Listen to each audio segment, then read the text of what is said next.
I have been working with solar, studying them since 2004. I have asked clients to send me feedback at the end of each solar year.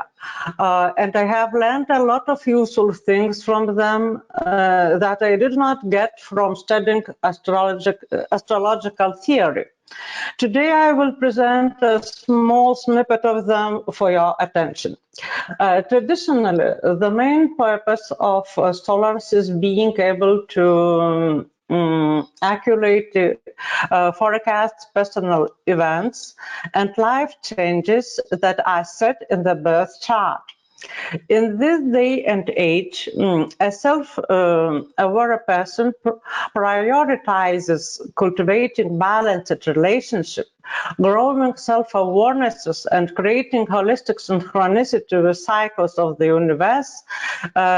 So it's more important than the exact dates. Yes, because consciousness, not the raw of dates, is more important to every of us, and I think that Taurus will be a good instrument to research it and to present that information for our clients. A solar can become a great life workshop, a personal game with energies of the planets, one's dialogue with cosmic rhythmics, a creative instrument of self-awareness that helps people to consciously create a more positive future. The world has become mobile. You agree with me? People move more and more over long distances over 1 year, constantly changing locations alone and with their families.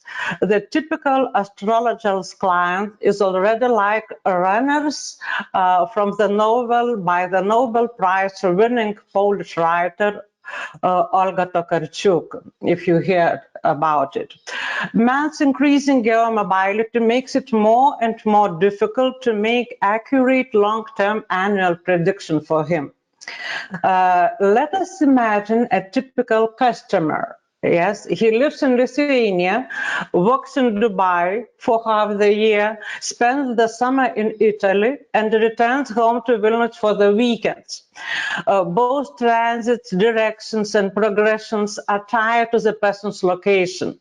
Solar return is, in my opinion, the most reliable predictive tool nowadays, which depends only on the place of consent.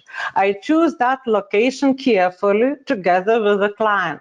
We take both into account his priorities and expectation, the evolution of his awareness, his personal challenges. I call the moment of meeting solar the annual baptism. It's so nice word, but it's true word. Yes, the information that is programmed at the point of the solar start is valid, operates all year round at any point on the planet. I have verified this by various empirical methods. For an astrologer, solars are advantageous in that their information remains unchanged, not dependent on frequent changes of dislocation. It is information for which the astrologer can confidently take professional responsibility. Yes, I work with families. Every year I have a husband, a wife, and their adult children come to me for solars. Almost a constellation of Gestalt therapy, I think it is. Having mastered forecasting with this extremely accurate and modern method, I started to compare how the solars combination work in the family. As a researcher, I was curious how the solars of different people affect each other in parallel time. What happens when the wife's solar signals a divorce situation and the husband's solar shows a happy days and fullness of feelings? Which of those solars will work more strongly? It was a very interesting question for me as a researcher. So moving in the direction of this research, I inevitably came to the interaction of energy fields in a relationship. A little bit of art, a famous Russian avant-garde painter, Pavel Filonov, drummers, and I think this illustration show how two opposite solars is communicating between of this. So a solar return horoscope is an energetic projection of a person onto the environment.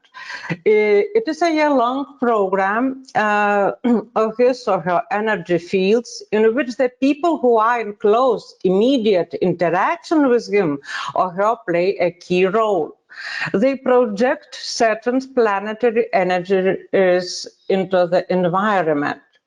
In this case, the human being acts as a retransmitter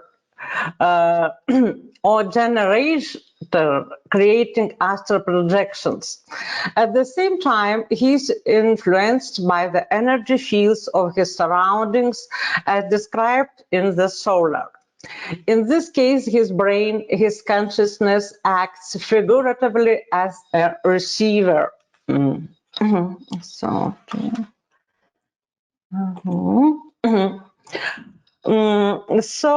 I want to say in the next stage of the research, the idea and the desire to compare astroprojection in solars with the widely studied projections in psychology emerged. What do they have in common and how do they differ? Is it possible to somehow use the theory of the studied and already dogmatized, academically accepted projections in the prognostic practice of solars? The main questions I wanted to answer in my researching process and in this presentation. This Sunday's presentation is the first public presentation of this research. I want to say that a solar is not only a chart with forecasting information. A solar would be a creative instrument of self-awareness and a great life workshop.